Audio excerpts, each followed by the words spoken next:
असली धन भगवान का भजन है, पर उसे कोई इकट्ठा नहीं करता। और संसार की जो भी पूंजी है वो साथ जाने वाली नहीं है। पर संसार में व्यक्ति इतना भ्रमित हो चुका है कि हाय माँ, जितना धन, जितनी आसक्ति, जितना मन हमारा पैसे में रमा है, अगर उतना उससे आधा भी भगवान में रम जाए तो कल्याण में संशय फिर नहीं होगा।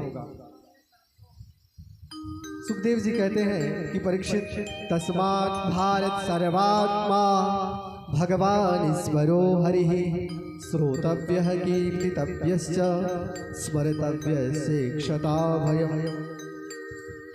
सुखदेव जी कहते हैं कि जो भी मनुष्य अपना कल्याण चाहे उसे 3 काम अवश्य में करना चाहिए।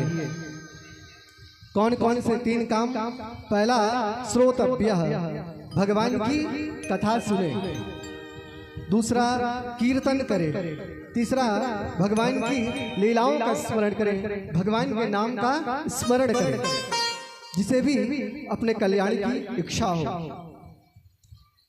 और देखिए, सुखदेव जी ने एक सफल जीवन जीने की हम वैष्णवों को एक धुरी प्रदान कर दी।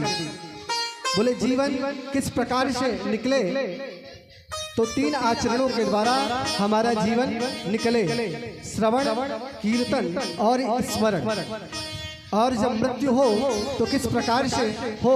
बोले अंते नारायण स्मृति, अंत में भगवान नारायण का स्मरण हो जाए। ये संपूर्ण जीवन केवल स्मरण के लिए प्राप्त हुआ है।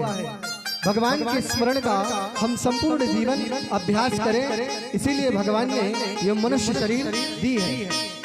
जिसे विद्यार्थी साल भर मेहनत करता है एक दिन की परीक्षा के लिए, परीक्षा में पास होने के लिए, इसी प्रकार से ये संपूर्ण जीवन हमें अभ्यास के लिए प्राप्त हुआ है। हमारी परीक्षा तो जब हमारा अंत समय आएगा उसी समय होगा। इस जीवन की परासमाप्ति पर गोविंद का अनुपम स्मरण हो जाए, यही इस मानव जीवन की परम सार्थकता है। तो अगर हम अपने जीवन को श्रोतव्य, कीर्तितव्य, स्मर्तव्य, इन 3 आचरणों के द्वारा व्यवस्थित कर लेंगे। देखिए, जिसने जीवन भर भगवान का स्मरण किया है, स्मरण का अभ्यास किया है, उसी को अंतिम क्षण भगवान का स्मरण होगा।